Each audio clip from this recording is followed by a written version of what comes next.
What do Mr. Beast, James Cameron, and Salvador Dali all have in common?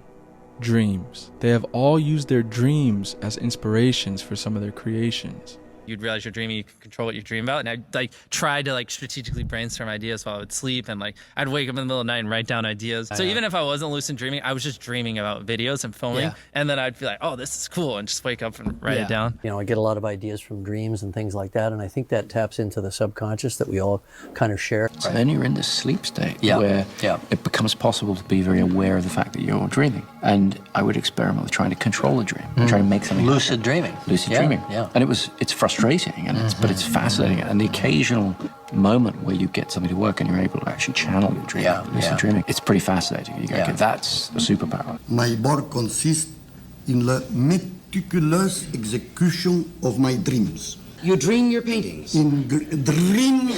Dali dream in glorious technicolor. Unlike most people that just ignore these beautiful, poetic, chaotic, otherworldly visions that we have every night, they paid attention to their dreams. Is it really possible to use your dreams to enhance your waking life? We're going to explore this topic. We're going to go through a brief history of dreams. Dreams have inspired human beings since the beginning of our known history, dating all the way back to 4000 BC, where dream interpretations were documented on clay tablets by ancient Sumerians and Babylonians. One of these ancient tablets is referred to as the Gilgamesh Dream Tablet. It was written in Akkadian, the language used by Mesopotamians. Once it was translated, they discovered it contains a portion of the Gilgamesh epic.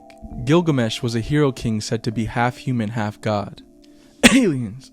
In the tablet, he tells his mother one of his dreams, and she interprets it for him. She tells him the dream is foretelling of a future friend he will make. Her direct quote from the tablet reads, "You will see him and your heart will laugh." Many people today, including me, are starting to consider that Gilgamesh wasn't half god, but perhaps he was half alien, along with many other mythological figures of the past. Whether it's true or not isn't the point. What really blows my mind is that the first known record of dreams refers to them as being visions of the future.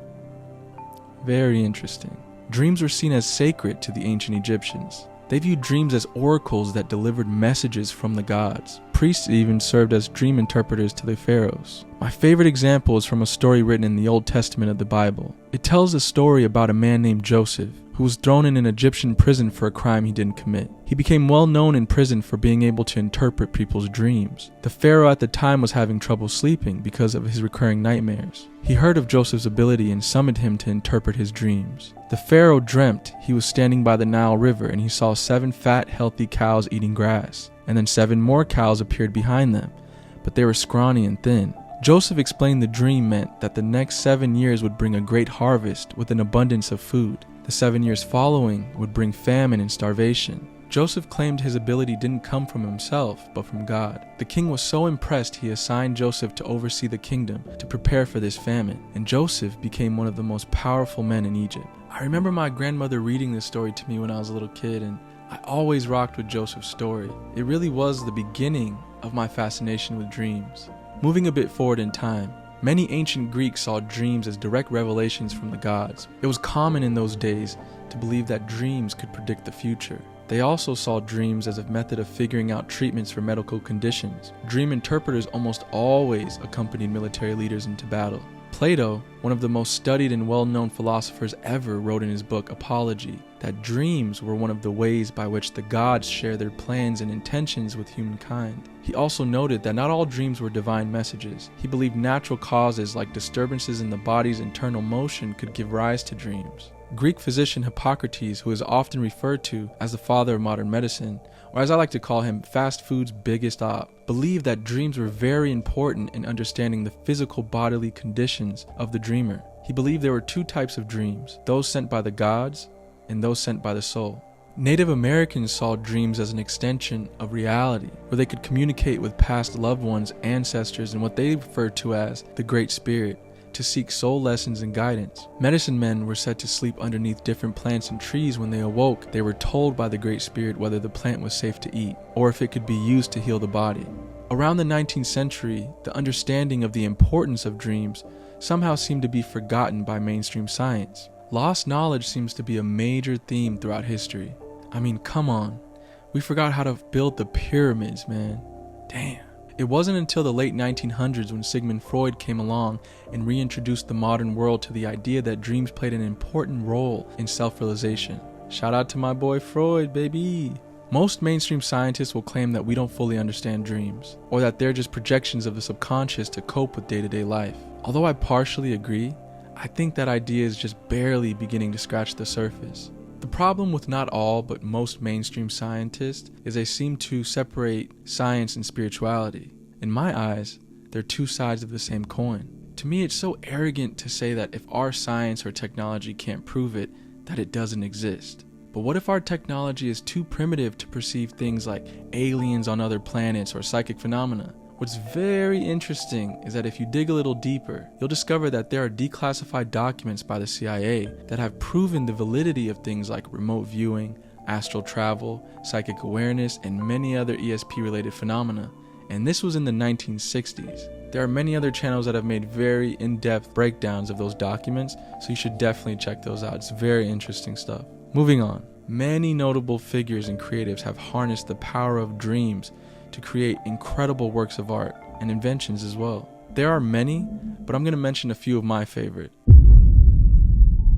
In 1816, famous author Mary Shelley, at the age of 18, had a terrifying nightmare that inspired the creation of her most famous novel. In her dream, she saw a scientist at work on his creation, a patchwork man made of the body parts stolen from corpses, and from this dream, Frankenstein was born. She wrote in her journal, "My dreams were all my own.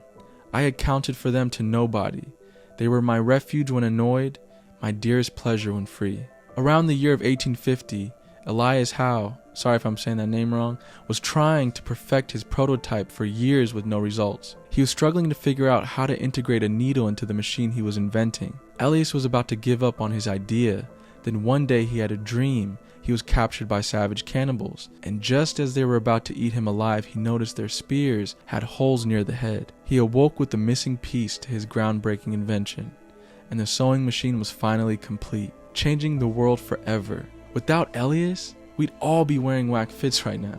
World-famous scientist and fellow crazy hair enthusiast Albert Einstein dreamt that he was walking through a farm where he found a herd of cows standing by an electric fence. When the farmer suddenly turned the electric fence on, he saw the cows all jump back at the same time.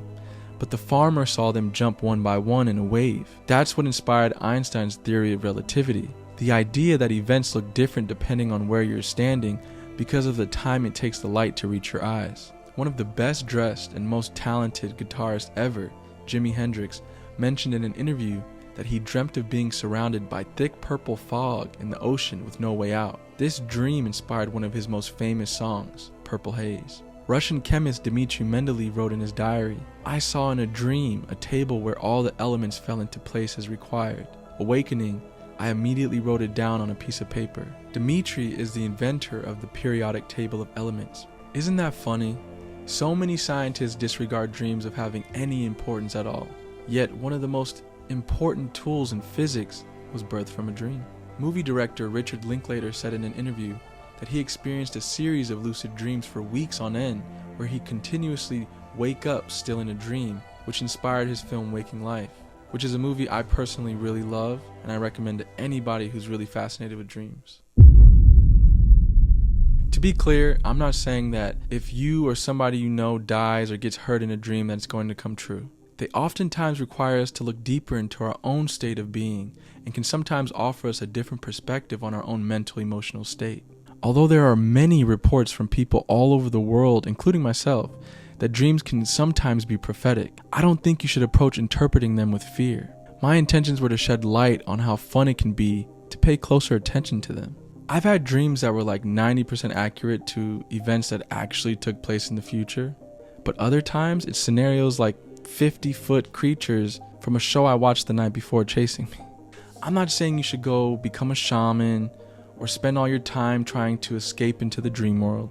My point is that dreams have been used for centuries to enhance the human experience and the quality of our waking lives. I think no matter what field of work you're in, Dreams can not only help you understand yourself better, but if you're a creative person, it can greatly enhance the originality of your work. Whether you're a writer, musician, a painter, movie maker, inventor, whatever it is you do, you can utilize dream imagery to make your creations more unique and potent.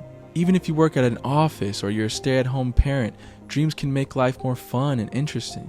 I made it a fun game to write down my dreams every morning, and I realized the more you do it, the more you're able to actually remember your dreams. It's like a muscle.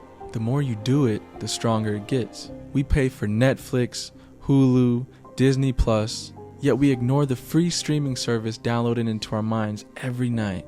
It's free entertainment at the least, and at the very best, it can inspire a monumental work of art.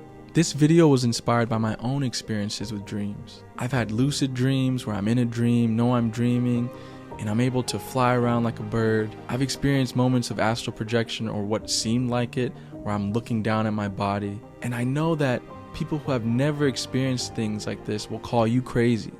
But from one dreamer to another, I believe you. I'd love to hear your dream experiences, and also let me know what you thought of the video. I'm Dante Jackson.